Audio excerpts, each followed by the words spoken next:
एक आयत से आज हम यहाँ पे पढ़ेंगे। देखो वचन क्या कहता है आज हम। रोमियो की पत्री उसका 2 अध्याय, 1 नहीं 2।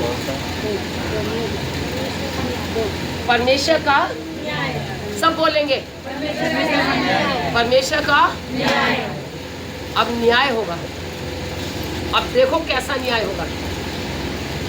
आज परमेश्वर हमें वचन से सिखा रहा है कि जो परमेश्वर का न्याय है ना, सच में वो ही न्याय है। मनुष्य का न्याय और जो परमेश्वर न्याय करेगा उसकी सहायता से हम क्या करेंगे, को। तो आइए हम वचन देखेंगे कि परमेश्वर का आज वचन हमारे लिए क्या न्याय करता। अगर आप चाहते हैं कि आज परमेश्वर की इच्छा के अनुसार चले तो आपका न्याय सत्य है। आप परमेश्वर के राज्य में जाएंगे और आपका न्याय सत्य होगा, उसमें कोई दो राह नहीं होगी, उसमें कोई अन्याय नहीं होगा आपका। आज ही से कह दो परमेश्वर से कि प्रभु आज मेरे सारे पापों को, मेरे सारी गलतियों को, सारे अपराधों को क्या कर दो आप, क्योंकि परमेश्वर साफ कह रहा है यहाँ पे। इससे ऊपर में लिखा है 1 की 18 आयत में लिखा है कि मनुष्य जाति का पाप। आज हम सब क्या है, बोलो पापी है कि नहीं है? आप अपने मन से बताओ कि हम पापी है कि नहीं है। यीशु के पास आने वाला तो वो पापी नहीं है। वचन तो साफ कहता है यीशु के पास आने वाला पापी। फिर हम क्यों कह रहे हैं हम पापी? क्योंकि हम विश्वास नहीं करते। हालेलुया। क्या नहीं करते? विश्वास नहीं करते, तभी हम पापी। अगर विश्वास करोगे तो आप पापी नहीं होगे। एक बार ही विश्वास कर लिया कि यीशु मसीह मेरे लिए मारा गया, मेरे लिए गाड़ा गया और मेरे लिए तीसरे दिन मुर्दों में से जी उठा। आपके जितने भी पाप है ना, चाहे काले हैं, चाहे सफ़ेद है, चाहे लाल है, चाहे ब्राउन है, चाहे अधरंगी है, चाहे कैसे भी है, वो सब परमेश्वर ने धो दिया। हालेलुया। लेकिन आज परमेश्वर उन्हीं पापों का न्याय हमारा करो। इसलिए अपने अपने पापों से पश्चाताप करो और परमेश्वर के चरणों में आओ और परमेश्वर के न्याय को देखो कि परमेश्वर का न्याय कैसा न्याय है। हालेलुया। मनुष्य का न्याय तो झूठा है कि नहीं है? मनुष्य का न्याय कैसा है? बेहद झूठा है, लेकिन परमेश्वर का न्याय देखो। अतः हे दोष लगाने वाले, तू कोई क्यों ना हो, तू निरंतर है। अतः हे दोष लगाने वाले। आज हम क्या करते हैं, दूसरे पे क्या कर देते हैं? और वचन साफ कहता है, मत्ती 30 समाचार उसका 7 अध्याय में क्या कहता है? 7 की 1 आयत में, दोष मत लगाओ नहीं तो तुम पर भी दोष लगाया जाएगा। इसलिए दोष लगाने से बचो, क्योंकि यहाँ पर रोमियो की पत्री में पौलुस भी इस बात को कहता है, अतः हे दोष लगाने वाले, तू कोई क्यों ना हो, तू निरुत्तर है। मेरे पास कोई उत्तर नहीं है, तू निरुत्तर है, तेरे पास कोई उत्तर नहीं है, क्योंकि जिस बात से तू दूसरों पर दोष लगाता है उसी बात में अपने आप को भी दोषी ठहराता है। हालेलुया। अगर हम कुछ काम कर रहे, कुछ गलती कर रहे और उसको मना कर रहे कि तू ये मत कर, और वो काम जो वो कर रहा है वो तुम खुद कर रहे हो, तो तुम क्या कर रहे हो? अरे भाई मैं तो उसको मना कर रहा हूँ ये काम करने के लिए, वो तो वही कर रहा है। अरे तू भी तो खुद वही काम कर रहा है, तू भी तो वही निकलोइयों की शिक्षाओं पर चल रहा है, निकलोइयों की बातों पर चल रहा है। अभी आयन ने कहा कि भूल जाओ अपने पुरखाओं की रीतियों को, भूल जाओ हमने ये करना है, हमारे अड़ोसी पड़ोसी क्या कहेंगे। अरे कहने दो उन्हें, आप तो उस सच्चे परमेश्वर के पास आ गए हो जो हमारा न्याय करने वाला परमेश्वर है। लेकिन आज भी हम क्या करते हैं, दूसरों की बातों के ऊपर चलते हैं। घर वाले क्या कहेंगे, अड़ोसी पड़ोसी क्या कहेंगे। अरे कहने दो, घर वालों को भी कहने दो। घर वाले कौन सा साथ है, वो मरेंगे तो क्या हमारे को साथ ले जाएंगे मर के? नहीं ले जाएंगे। फिर भी अकेले कहाँ गए माता पिता? सब गए, छोड़ गए, रह रहे ना अकेले, फिर क्यों पीछे मर रहे? कितना परमेश्वर यहाँ पर वचन में हमें बहुत सी बातें सिखाता है, क्योंकि जिस बात में तू दूसरों पर दोष लगाता है उसी में उसी बात में अपने आप को भी दोषी ठहराता है, इसलिए कि तू जो दोष लगाता है स्वयं ही वह काम करता है।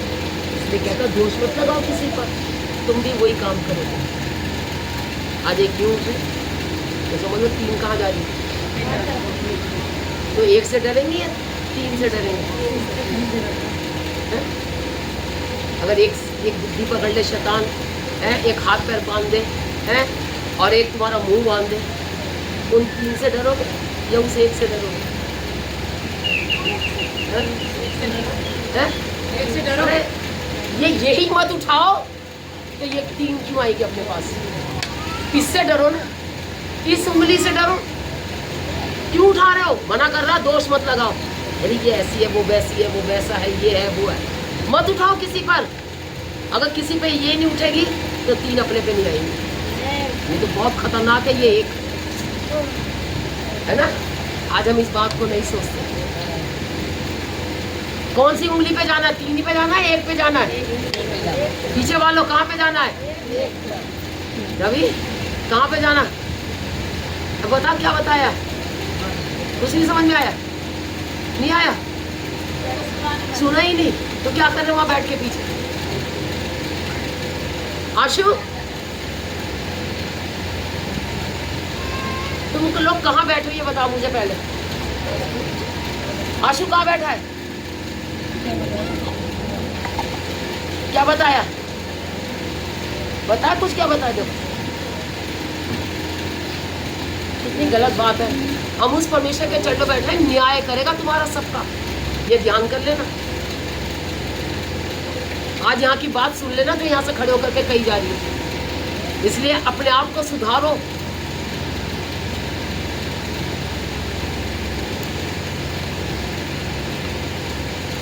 इसलिए कि तू जो दोष लगाता है स्वयं भी वह आप काम करता है। हम जानते हैं कि ऐसे ऐसे काम करने वालों पर परमेश्वर की ओर से ठीक ठीक दंड की आज्ञा होती है। दोष लगाने वालों पे क्या होता है? ठीक ठीक दंड की आज्ञा होती है। जैसा लगाओगे वैसा पाओगे। अभी तुम 1 पे उठा रहे, 3 तुम पर उठाएंगे, इसलिए 1 उठाओ ही मत। चुपचाप हो जाओ, शांत हो जाओ, कुछ मत बोलो। कौन क्या कर रहा, कौन क्या नहीं कर रहा। हालेलुया। लेकिन यहाँ से जो देखेंगे ना वो बोलेंगे जरूर। यहाँ से जो देखेगा ना वो बोलेगा जरूर, क्योंकि वो नहीं बोल रहा, वो बोलने वाला ऊपर वाला जो बोलता है और जो देखता है। इसलिए अपने अपने कानों को ना यहाँ लगाओ, परमेश्वर की ओर, परमेश्वर के वचन पे लगाओ। आगे देखो क्या कहता है। हम जानते हैं कि ऐसे ऐसे काम करने वालों पर परमेश्वर की ओर से ठीक ठीक दंड की आज्ञा होती है। हे मनुष्य, तू जो ऐसे ऐसे काम करने वालों पर दोष लगाता है और आप ही वही काम करता है, क्या ये समझता है कि तू परमेश्वर की दंड की आज्ञा से बच जाएगा? क्या तू उसकी कृपा और सहनशीलता और धीरज रूपी धन को तुच्छ जानता है? हकीकत में आज हम परमेश्वर की बातों को क्या करते हैं? तुच्छ जानते हैं, समझते नहीं हैं, अपनी धुन में रहते हैं। हम बैठे कहाँ ये नहीं पता। हम उस पवित्र स्थान में बैठे हैं जहाँ उसकी उपस्थिति है। इसको, इस जगह को खाली पीली मत समझो।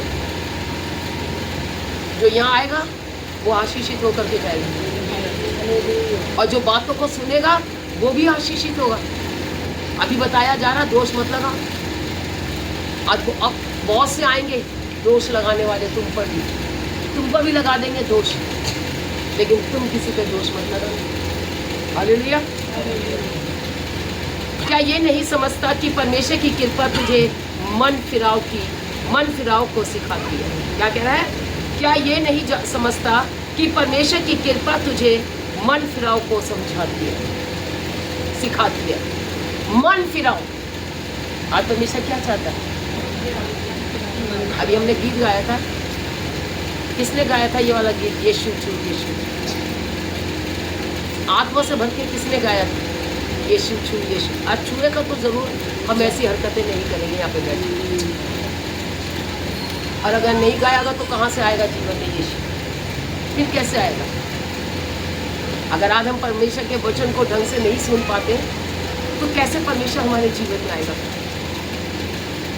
क्योंकि वचन ही सामर्थ्य है, बस वचन ही बंधन तोड़ता है। इसलिए परमेश्वर का वचन यहाँ पे कहता है, क्या वह नहीं समझता कि परमेश्वर की कृपा तुझे मन फिराव को सिखाती है, पर तू अपनी कठोरता और हठीले मन के कारण उसके क्रोध के दिन के लिए, जिसमें परमेश्वर का सच्चा न्याय प्रकट होगा, अपने लिए क्रोध कमा रहा है। आज हम क्या कर रहे हैं? हकीकत में परमेश्वर का क्रोध अपने ऊपर ले ले। आज से छोड़ दो परमेश्वर का क्रोध अपने ऊपर लेने के लिए। कब क्या कर दे कुछ नहीं पता। उसको ऐसा कर दो कि वो नम्र बन जाए हमारे लिए, क्रोधित ना हो। अगर आज हम पृथ्वी पर उसकी बातों को नहीं समझेंगे तो वो क्रोध करेगा हमारे पर। फिर वो तुम्हें अभी सिखा रही है लेकिन तुम नहीं सीख रहे, फिर न्याय का समय होगा। तब क्या कहता है यहाँ पे? परमेश्वर का सच्चा न्याय प्रकट होगा, अपने लिए क्रोध कमा रहा है। फिर परमेश्वर का सच्चा न्याय होगा और हम लोग क्या कर रहे हैं? क्रोध को कमा रहे हैं। क्रोध करना और क्रोध कमाना बंद कर दो। जिसके अंदर अगर क्रोध की आत्मा है ना, आज वो निकाल दो बाहर। यहाँ पर बहुत से बच्चे ऐसी बैठे जिनके अंदर है क्रोध की आत्मा। एक बेटी थी गुड़िया को जानते होंगे, शुक्रानी की लड़की। उसके अंदर भी बहुत क्रोध था, लेकिन जब ससुराल में गई ना, सारा क्रोध रह गया नीचे। ऐसा मारते ससुराल वाले। अब जब वैसा मारता नहीं था कोई उसको, मतलब अपनी बातों के कारण, क्रोध के कारण हम ही मार खा जाते हैं। इसलिए आज से क्रोध छोड़ दो। जो क्रोध घरों के अंदर है ना, बहन भाइयों के अंदर, एक दूसरे के अंदर, वो क्रोध खत्म करो। ये क्रोध आगे जाकर के ससुराल में पता लगता है कि क्रोध करना चाहिए नहीं करना चाहिए। क्रोध करना चाहिए नहीं करना चाहिए? बोलो, क्रोध करना चाहिए नहीं। पीछे आशु, सीधा बैठ, बूढ़ा हो गया। इसलिए क्रोध करना छोड़ दो। आज तुम्हारे लिए शिक्षा ही है। अगर जिसके अंदर क्रोध है वो क्रोध निकालो बाहर और अपना आप को शांत करो, क्योंकि हमारा परमेश्वर जो है वो शांति का परमेश्वर, क्रोध का परमेश्वर है। और जब उसका क्रोध भड़केगा फिर उससे कोई नहीं बचा सकता। और क्रोध ही वो न्याय के साथ करेगा फिर हमारे साथ। जब लाइन में लगे हुए होंगे ना, पति पत्नी और पीछे बच्चे, पति सबसे आगे और पत्नी इसके पीछे, फिर उसके बच्चे, चाहे 3 हो, चाहे 5 हो, चाहे 10 हो, चाहे कितने भी बच्चे, है ना? सबका न्याय करेगा परमेश्वर। किसने क्रोध कर करके किसने किसको मारा, क्रोध कर करके किसने किससे प्रेम किया, है ना? तो कर सकता क्रोध करके प्रेम? कभी नहीं कर सकता, कर ही नहीं सकता क्रोध करके कोई प्रेम। इसलिए क्रोध आने ही मत दो। ना पति पत्नी पे करे और ना पति पत्नी पे करे और ना पत्नी पति पे करे। इसलिए शांत हो जाओ। शांत मन एक औषधि है, बहुत अच्छी औषधि है। शांत मन, इससे जीवन मिलता है। एक अच्छी औषधि है। जितना चुप रहोगे उतना जीवन मिलेगा। कुछ भी होता रहे, कोई नहीं मेरा परमेश्वर। Hallelujah, hallelujah. वे हर एक को उसके कामों के अनुसार बदला देगा। हालेलुया, हर एक को उसके काम के अनुसार बदला देगा परमेश्वर। ये ध्यान करो। जो काम आज हम पृथ्वी पर कर रहे हैं ना, उन कामों के द्वारा परमेश्वर हमको क्या करेगा? बदला देगा। जो सुक्रम में स्थिर रहकर महिमा और आदर और अमरता की खोज में है, उन्हें वह अनंत जीवन देगा। हालेलुया। किसको अनंत जीवन मिलेगा? जो अमरता की खोज में है, जिसके अंदर हमेशा तक के लिए परमेश्वर अमर है, जिसके अंदर परमेश्वर अमर है, वो ही यहाँ पर कहता है अमरता की खोज में है, उन्हें वह अनंत जीवन देगा। और कौन है वो? प्रभु यीशु मसीह है। अगर आज उसको हम अपने अंदर लेकर के चलेंगे ना, तो अनंत जीवन हमारा है। हालेलुया। सब बोले अनंत जीवन, हमें अमरता की खोज में लगना है। आज उस अमरता को पहन लो, उस यीशु को पहन लो और यीशु से कहो, यीशु मेरे साथ है। बोलो, यीशु मेरे अंदर है। बोलो, जो मैं बोली वो तो तुम बोल रहे नहीं, वो आगे आगे बोल रहे हो। बोलो, यीशु मेरे साथ है, यीशु मेरे अंदर है, यीशु को मैं पहने हूँ। कितने पहने हुए हैं? मुझ में वो जिंदा है, वही मेरी ताकत है, ये नहीं भूलना है, यीशु मेरी ताकत है, ये नहीं भूलना। बस ये गीत गाया करो, रोज रोज गाया करो, उठते ही गाया करो ये वाला गीत, यीशु मेरे साथ है। गाओ, यीशु मेरे अंदर है, यीशु मेरे अंदर है, एक्शन से।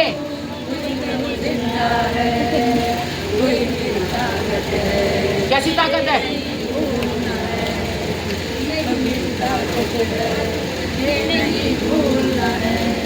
हमें कभी नहीं भूलना उसे, वही हमारी ताकत है। अगर ये रास्ते में भूल जाती, वही मर जाती, हकीकत में मर जाती। बोला ही नहीं जा रहा था इससे, जब इसने मुझे रात को 12 बज के 2 मिनट पे, पता नहीं 5 मिनट से प्राप्त कर। फिर सुबह फिर दोबारा एक बार फिर फोन करके मैंने कहा ले अब आगे, मैंने कहा अब तो ये गई। फिर जब दोबारा आया, फिर इसने कहा नहीं आंटी मैं बिल्कुल ठीक। फिर फोन करा 5 बजे इसने, फिर मुझे, मैं प्रार्थना से करके हटी थी बस। फिर इसने कहा मैं जीवित हूँ। हालेलुया, यीशु मेरे साथ है। ये गीत गाया करो उठते पलंग से, यीशु मेरे साथ है, यीशु मेरे अंदर है। कितने गाएंगे? तुम तो गाओगे है ना? लड़का तो एक भी नहीं गाएगा मुझे लगे। कितने गाएंगे? एक मिनट चुप होना लेडी से, लड़के गाएंगे सब। बोलो, हंसने की बात नहीं, बिल्कुल नहीं, नॉर्मली लो, नॉर्मली। ये परमेश्वर का इस समय उपस्थिति है। गाओ, यहाँ पे लड़के गाएंगे, लड़के गाएंगे। शुरू करो, बोलो। यहीं पे आगे बैठा भाई, परमेश्वर के लिए गाओ सारे। चला सामत शुरू कर, तू लड़का नहीं, यहाँ खड़ा होकर शुरू कर। और सारे गाएंगे, जितने भी जेंट्स बैठे। गाओ गाओ, सुन लो, गाओ।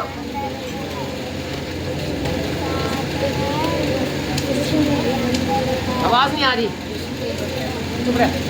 हाँ बोलो, गाओ गाओ लड़के गाओ, जल्दी जल्दी शुरू करो। बोलो, करो बेटा, गाओ। यीशु मेरे साथ है, आमीन। यीशु मेरे अंदर है, तुम नहीं गाओ, यीशु में तो पहले नहीं आ रही आवाज। गोलू की आवाज आ रही है बस। खड़ा हो आशु, खड़ा होके गा, और एक्शन से गाना। खड़े होके गाओ। ये कोई मामूली बात नहीं है बेटा, ये बहुत जरूरी है। ये तुम्हारे क्या पता जीवन को बदल दे। गाओ, खड़े होके गा, शुरू करो। है ही नहीं अंदर ये यीशु, तो कहाँ से गाएंगे? बैठ जाओ, चलो बैठ जाओ। आइए हम वचन में चलेंगे। वह हर एक को उसके कामों के अनुसार बदला देगा। जो सुक्रम में स्थिर हो रहकर महिमा और आदर और अमरता की खोज में है, उन्हें वह अनंत जीवन देगा। पर जो विवादी हैं और सत्य को नहीं मानते वरन अधर्म को मानते हैं, उन पर क्रोध और कोप पड़ेगा। अब क्लेश और संकट हर एक मनुष्य के प्राण पर जो बुरा करता है आएगा। पहले यहूदी पर, फिर यूनानी पर, परंतु महिमा और आदर और कल्याण हर एक को मिलेगा। जो भला करता है पहले यहूदी को, फिर यूनानी को, क्योंकि परमेश्वर किसी का पक्षपात नहीं करता। किसी का नहीं करेगा, चाहे कोई उनसे मानता है चाहे नहीं, वो सबका परमेश्वर है। वो कालों पर भी अपना आत्मा उंडेलता, गोरों पर भी अपना आत्मा उंडेलता। हालेलुया। वो गोरों से भी बात करता और कालों से भी बात करता। हालेलुया। क्योंकि गोरा काला किसने बनाया है? इसलिए घमंड हम ना करें कि हम गोरे हैं तो हम घमंड करें, हम काले हैं तो हम दिलवाले हैं। काले हैं तो क्या हुआ? बोलो दिलवाले। इसलिए हमें इन बातों से कुछ लेना देना नहीं। परमेश्वर की नजर सबके ऊपर रहती है। Hallelujah, hallelujah. आगे कहता है, इसलिए जिन्होंने बिना व्यवस्था पाए पाप किया वे बिना व्यवस्था के नष्ट भी होंगे। जिन्होंने बिना व्यवस्था पाप किया, बिना व्यवस्था के पाए पाप किया, वे बिना व्यवस्था के नष्ट भी होंगे। और जिन्होंने व्यवस्था पाकर भी पाप किया, उनका दंड व्यवस्था के अनुसार होगा। अगर आज हमने व्यवस्था को पा लिया है, आज हमने प्रभु यीशु मसीह को पा लिया है, अगर पाकर के भी, इसलिए जिन्होंने बिना व्यवस्था पाए पाप किया, वे बिना व्यवस्था के नष्ट भी होंगे। और जिन्होंने व्यवस्था पाकर भी पाप किया, उनका दंड व्यवस्था के अनुसार होगा। पहले हमने कुछ भी किया तो कोई पाप नहीं था, है? और अगर हम जान करके भी अगर हम पाप कर रहे हैं तो वो सबसे बड़ा पाप है। अगर आज हम परमेश्वर में बैठ करके भी अगर हम पाप कर रहे हैं तो उससे बड़ा पाप कोई पाप नहीं है। भले ही आप मूर्ति पूजा नहीं कर रहे, भले ही हम कुछ नहीं कर रहे, लेकिन इसकी आज्ञा का उल्लंघन कर रहे हैं तो सबसे बड़ा पाप कर रहे हैं हम लोग। क्योंकि वचन साफ हमें ये बताता है। फिर न्याय कैसा होगा वो आप सब जानते। व्यवस्था पा करके भी अगर हम पाप कर रहे हैं और उसकी आज्ञा का पालन नहीं कर रहे तो सबसे बड़ा पाप हम लोग कर रहे हैं। अगर आज हम उसकी शिक्षा पर नहीं चल रहे तो सबसे बड़ा पाप कर रहे हैं। कितनी बड़ी कलीसिया है और लोग देखो कितने बैठे, तो क्या कर रहे हैं हम लोग? ये पाप ही तो कमा रहे। एक दिन परमेश्वर का उसको नहीं मान करके चलेंगे तो हम सबसे बड़ा पाप कर रहे हैं। जबकि परमेश्वर ने 6 दिन दिए, सबसे ज़्यादा दिन परमेश्वर ने हमें दिए, कुछ भी करो, लेकिन एक दिन देना। और जो मेरे पवित्र दिन को मानेगा वही मेरा बेटा और वही मेरी बेटी। Hallelujah, hallelujah. इसलिए जिन्होंने बिना व्यवस्था पाप किया, वे बिना व्यवस्था के नष्ट भी होंगे। और जिन्होंने व्यवस्था पाकर पाप किया, उनका दंड व्यवस्था के अनुसार होगा। क्योंकि परमेश्वर के यहाँ व्यवस्था के सुनने वाले धर्मी नहीं, और व्यवस्था पर चलने वाले धर्मी ठहराए जाएंगे। हालेलुया, व्यवस्था पर चलने वाले धर्मी नहीं, और व्यवस्था पर चलने वाले क्या ठहराएंगे? जो उसके ऊपर चलेंगे। व्यवस्था को तो सम्मान, क्या कह रहा है यहाँ पर? क्योंकि परमेश्वर के यहाँ व्यवस्था के सुनने वाले धर्मी नहीं है। जो व्यवस्था के सुनने वाले वो धर्मी नहीं है। जो व्यवस्था पर चलेंगे वो ही धर्मी होंगे, जो उसकी आज्ञाओं को मानेंगे। परमेश्वर ने कहा 6 दिन मैंने तुम्हें दिए, 7वां दिन मेरा। और जो मेरे दिन को मान करके चलेगा मैं उसको आशीष दूँ। कितनी बड़ी बात है। और अगर हम मान करके नहीं चलेंगे और देर ब देर आएंगे तो वो भी अधूरा है।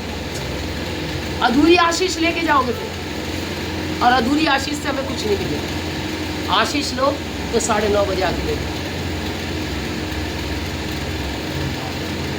लेकिन अगर जो बच्चे आते हैं टेंट लगाते हैं आशीष लेने के लिए, तो इनके कर्मों के अनुसार होगा। और जैसे ये कर्म करेंगे ना उनको मिलेगा। ये तो एक बोझ समझ रहे हैं कि यहाँ पे चलो परमेश्वर का काम है, इस काम को करते हैं। भाई अगर अंदर आपके अंदर नम्रता और दीनता नहीं है, आपके अंदर ऐसा स्वभाव नहीं है परमेश्वर जैसा, तो आप कर रहे हो कोई फायदा नहीं। परमेश्वर के वचन में लिखा है प्रेरितों के काम में और उसके 5 अध्याय में कि 7 सुनाम व्यक्तियों को चुन लो जो पवित्र आत्मा से भरे हैं। और यहाँ आकर के ये लोग क्या करते हैं? हा ही कर ठट्टों में उड़ाते हैं किसी ए ऊ करके बात करते हैं। ये कोई परमेश्वर की भाषा नहीं है, ये तो शैतान की भाषा है जो हम तुम सब बोलते हैं। तो यहाँ आकर के बोलते हैं एक दूसरे से प्रेम से बोलो। यही प्रेम हमें परमेश्वर का प्रेम सिखाता है। अगर हमने अपने छोटों से प्रेम से नहीं बोला तो छोटे भी हमसे प्रेम से नहीं बोले। प्रेम लाओ अपने अंदर, जब यहाँ पर आओ टेंट लगाओ, बड़े गीत गा गा के परमेश्वर के। और हमारी बोली क्या होती है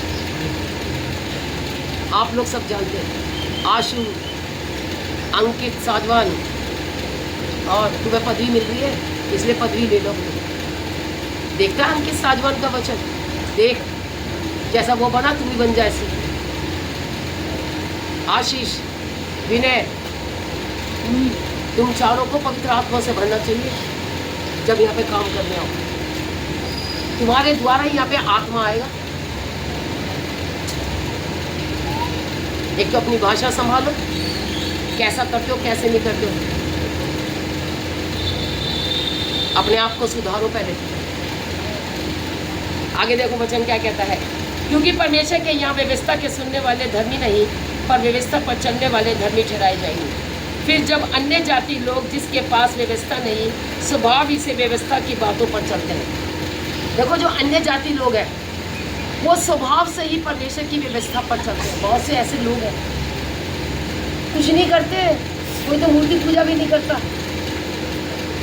लेकिन वो ऐसे ऐसे काम करते हैं जो परमेश्वर को अच्छे लगते हैं। हम इतना अच्छा काम कर रहे, क्या पता परमेश्वर को नहीं भा रहा। क्यों नहीं भा रहा? क्यों नहीं भा रहा? क्योंकि हमारे अंदर परमेश्वर नहीं है। हम चल तो रहे लेकिन हमारे अंदर परमेश्वर नहीं है। हमारे काम कैसे हैं? आज यहाँ पर वचन सुनाया गया। बुधवार को प्रार्थना होती है, शुक्रवार को प्रार्थना होती है, घर पे प्रार्थना होती है। आप सब वहाँ पे पहुँचे। नाइट प्रेयर होगी 27 तारीख को यहाँ पर, आप लोग यहाँ पर पहुँचे। सुनने वाले मत बनो। क्या कह रहा है? सुनने वाले मत बनो व्यवस्था के, बस इस पर चलने वाले बनो। जब चलोगे व्यवस्था आपके जीवन में काम करेंगे। Hallelujah, hallelujah, hallelujah. फिर जब अन्य जाति लोग जिनके पास व्यवस्था नहीं स्वभाव ही से परमेश्वर की बातों पर चलते हैं, तो व्यवस्था उनके पास ना होने पर भी वे अपने लिए आप ही व्यवस्था है। वो अपने लिए क्या होगा? एक व्यवस्था। आज तुम देखते हो पुराने ज़माने के लोग सवेरे 4 बजे उठते हैं, और ये वचन कई सदियों साल पुराना है, क्योंकि वो चलते थे। आज कितने उठते 4 बजे? आज तो लोग मानते हैं। आज मेरे बाप ने ये कहा, आज मेरी माँ ने ये कहा, मेरे पूर्वज ने ये कहा, बस उस पर चलना है। परमेश्वर की व्यवस्था पर नहीं चलना। चोरी ना करना, झूठ ना बोलना, क्रोध ना करना, खून ना करना, किसी की किसी चीज़ का लालच ना करना। अब वही हम सब करते रहे। चोरी, सबसे बड़ी चोरी क्या करते हैं? हम सब चोर है। बोलो बोलो, हम सब चोर है। नहीं बोल रहा, बोल जोर की, बोल जोर की आवाज यहाँ तक नहीं है। अबे बोल बेटा, पक्ष नहीं होगा कुछ भी कि उसका गला खराब है उसका। अभी तू जाएगा, अभी राशि कुछ काम करने लगी, गला दे मारेगा उसका कसम। हालेलुया। इसलिए हमने क्या करना? खोलना अपने मुंह को। बोलो बोलो, हम चोर हैं। मेरी आवाज कहाँ तक जा रही है? मैं भी तो कह रही मैं चोर हूँ। हकीकत में हम कभी कभी चोरी कर जाते हैं, मन नहीं करता ना तो चोरी कर जाते हैं। इसलिए मैं चोरी नहीं करनी। और सबसे बड़ी चोरी है परमेश्वर की कि हम उससे प्रार्थना नहीं करते। वैसे तो कोई क्या चोरी करेगा? कोई किसी को किसी की चोरी नहीं करेगा, कोई किसी के पैसे नहीं चुराएगा, कोई किसी की चीज़ नहीं चुराएगा, फ़ोन नहीं चुराएगा। लेकिन चुराने वाले चुराते हैं, वो भी उनके लिए एक चोरी है। फिर वो पकड़े भी जाते हैं, फिर वो डंडे भी खाते हैं। लेकिन हम किसकी चोरी करते हैं? परमेश्वर की चोरी। हम प्रार्थना नहीं करते, सबसे बड़ी चोरी है। प्रभु हमें चोरी करने से बचा। हालेलुया। अभी आप लोगों के मन के अंदर आता मैं प्रार्थना करूं और प्रार्थनाओं से अलग कि आज मैं 1 घंटा प्रभु को दूंगी प्रार्थना में। हम चोरी कर रहे हैं। हालेलुया। हम क्या कर रहे हैं? चोरी कर रहे हैं। इसलिए वचन कहता है, तो व्यवस्था उनके पास ना होने पर भी वह अपने लिए आप ही व्यवस्था है। वे व्यवस्था की बातें अपने अपने हृदयों में लिखी हुई दिखाते हैं और उनके विवेक भी गवाही देते हैं और उनके विचार भी परस्पर दोष लगाने या उन्हें निर्दोष ठहराते हैं। जिस दिन परमेश्वर मेरे सुसमाचार के अनुसार यीशु मसीह के द्वारा मनुष्यों की गुप्त बातों का न्याय करेगा। हालेलुया। कौन सी बातों का न्याय करेगा? जो हमारे अंदर गुप्त बातें उत्पन्न होती हैं, आज उन सारी बातों का परमेश्वर न्याय करेगा जो हमारे अंदर बातें, चाहे बुरी है चाहे हम परमेश्वर को मानते हैं, चाहे हम प्रार्थना करते हैं या नहीं करते, परमेश्वर गुप्त बातों को जानता है कि हम कितनी प्रार्थना करते हैं, कितने बजे उठते हैं। परमेश्वर सबके मन की बातों को जानता है। Hallelujah, hallelujah, hallelujah. आज कितने इस वचन से सहमत हैं? आज कितने हैं जो चोरी नहीं करेंगे? प्रार्थना की चोरी, प्रार्थना की चोरी बिल्कुल नहीं करना। हम प्रार्थना की ही चोरी करते हैं और कोई चोरी नहीं करता, और ये सबसे बड़ी चोरी है। हम 2 घंटे 40 मिनट की चोरी करते हैं, ये परमेश्वर की चोरी है। अगर 2 घंटे 40 मिनट अगर हम प्रभु को देते हैं तो हम चोरी नहीं करते। Hallelujah, hallelujah. मैं प्रभु का धन्यवाद करती हूँ सुंदर वचन के लिए। परमेश्वर सबको आशीष दे।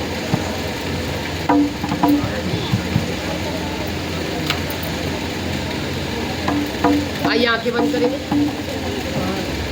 प्रार्थना करेंगे वचन के लिए। Thank you Jesus. मेरे पिता परमेश्वर, हम आपका धन्यवाद करते हैं